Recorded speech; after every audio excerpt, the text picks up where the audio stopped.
Alright, hello and welcome back to the Colin Doyle YouTube channel. I am Colin Doyle, not the Colin Doyle, just a Colin Doyle with a lifelong passion for the NLL and all of its history. And we are going to be taking a look at the darkest moment in NLL history, The Charlotte Cobras, the only team in NLL history to not get a single win in their franchise's history. That should tell you enough of how terrible this team was in their 1 year of existence.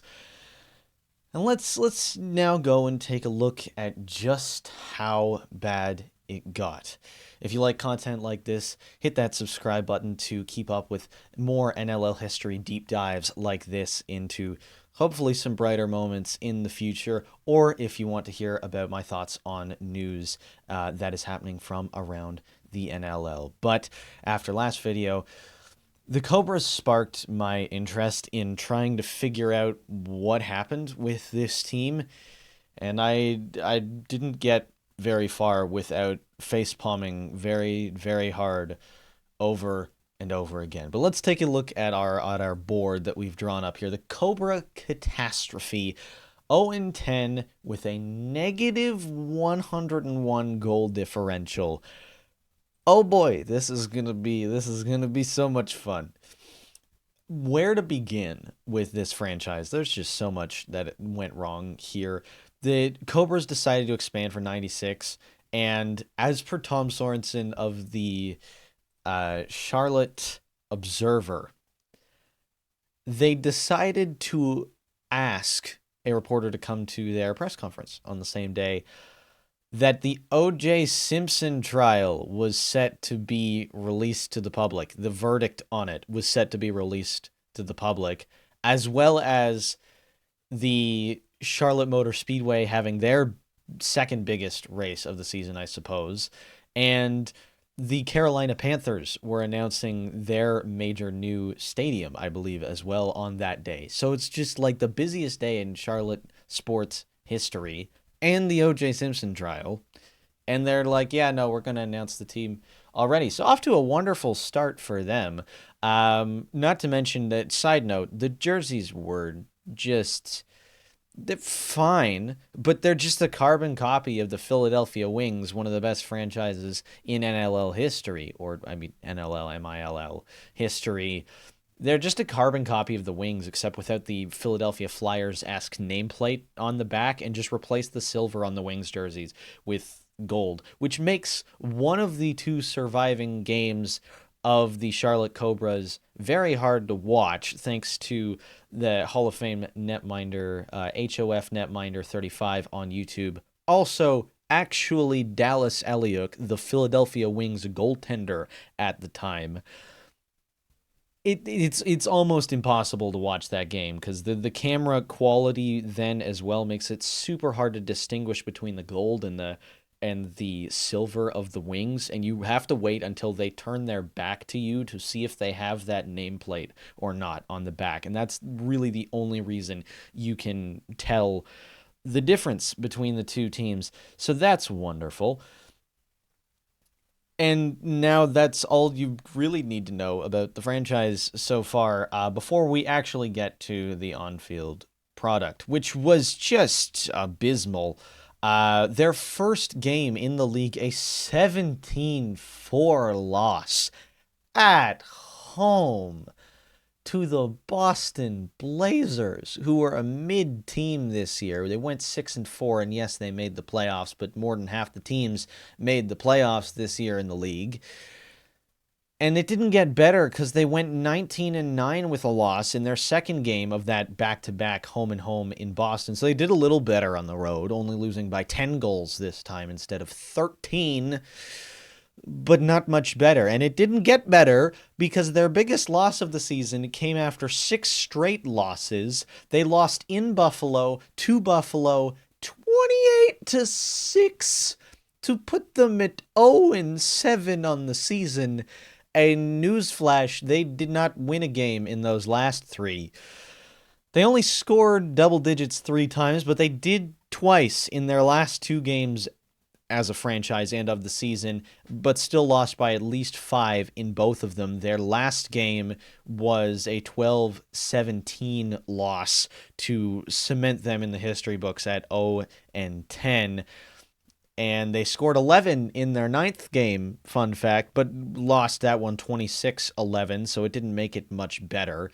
And their only other 10-plus goal game was a 14-10 loss to the Rochester Nighthawks in, I believe, Game 4 of their season there. So just no good. And by the way, the average score of a lacrosse game over the history of the NLL is 12-11.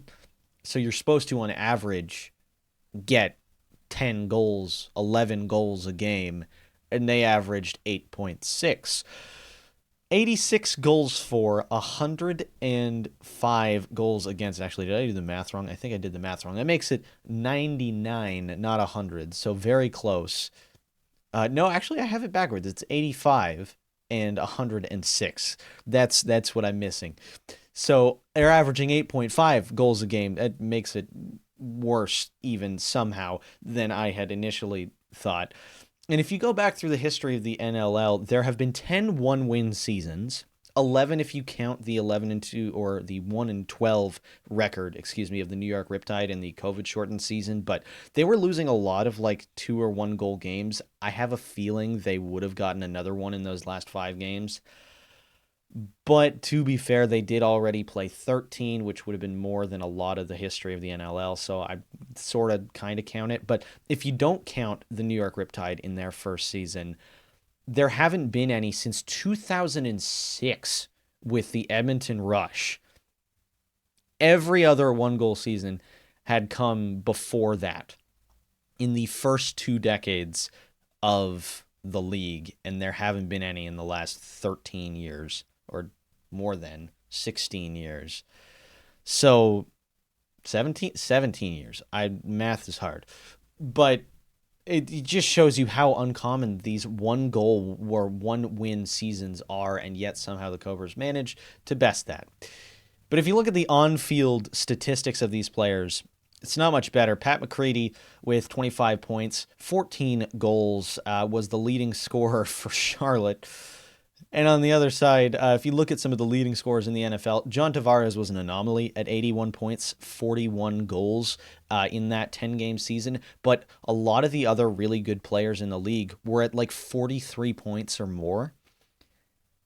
And Pat McCready, on top of having only 25 points and being the leading scorer, was a rookie in this season. And then went on to play defensive transition player for most of his career. What? How do you have a defensive transition player be your leading scorer as a rookie in your first year? What? There was just nobody on this roster that was able to produce anything. The second point scorer on the team had, I think, 18 points in this year, and was Chris Bates with 11 goals and 7 assists. So just more of nothing, really, for this whole roster. And just nothing for the players, ever, on the floor, unfortunately. The defense didn't do very much either. But neither did the goalies. Dwight Metke. Oof. That is a very bad season. It could be up for worst season of all time. A 650 save percentage in this season. 20.19 GAA. He was letting in, on average, a goal more often than a goal every 3 minutes. It was something like a goal every 2 minutes and 55 seconds is what he would let in. Which is just yikes. And their other goaltender, who also, Neil Bombery, played 8 games this season. Metke played 9. So they were very much sort of a tandem, although they went with Metke a lot in this season, which is astounding, as Bombery was clearly a much better goaltender, only allowing 15 a game, which was also good enough for 5th worst goaltender in the league, 4th worst if you don't count a backup goaltender that only played 34 total minutes in the season. So, needless to say, a very bad goaltender tandem. And also, fun fact, Bomber Award number 00, which I don't think we'd see again in the NLL until the goaltender Tyler Richards wore it. But if you look around the league, there were some other awful goaltenders. The Baltimore Thunder this year were not good either. And funny enough, the second worst goaltender in the league was a tandem goaltender, Bob Watson, who is a Hall of Famer, and this was his rookie year. He played 268 minutes, had a 668 save percentage, which is better than Metke by a little bit, and a 17.24 GAA as well, which is considerably better than Metke. And also, never again in his career would his GAA and save percentage be below 750 and 1279, which was way, way at the end of his career. For most of his career, he was above a 765. So, very much an outlier over the course of Bob Watson's career. But just to show you the kind of players, the kind of goaltenders these guys were going up against, it to be the worst, there was Dwight Metke, and then everybody else way, way below him. Unfortunately, a very, very bad season in net. And it wasn't helped by the defense either, to be brutally honest, considering they allowed 18.6 goals per game against on average as a team. Ew, that sounds worse saying it out loud than I thought. The last point that I want to look over here for this terrible, terrible team is their coach. Coach Seivold was never in the NLL again after this year, and despite some faint optimism on one of the broadcasted games that they played against the Rochester Nighthawks, one of the other of the two surviving Charlotte Cobras game, they actually went into halftime of that game tied 7-7 and then lost it 19-9 in the end, so somehow they just absolutely fell apart. Despite some optimism from the coach in that mid-segment, he was never in the NLL again, and neither has a team from either of the Carolinas. No attempts to expand back to Carolina have been made after the franchise promptly folded after going 0-10 and not drawing anybody out to games. Overall, this franchise started out as a whirlwind and ended up as a bushfire, as they started off by trying to weasel their way in on the busiest sports news day that the state had seen in forever, not drawing fans by not winning a single game, and then promptly making their exit from the league without getting a single W over their entire time in the league. Talk about a terrible, terrible franchise. There's going to be a part 2 to this eventually when I get around to it, about making this the official worst sports franchise in North America over the last, where professional sports franchise, looking at all the big leagues, not going to look at like AHL or whatever, but making it the worst official sports franchise in North American history, possibly. This is definitely my vote at the moment, because it doesn't get much better than 0-10 minus 101 goal differential and folding after just 1 year. You don't get much worse than that, if at all. But that part 2 will be coming out in a little bit when I get the time to do it. But thank you all for watching this absolute disaster of a video.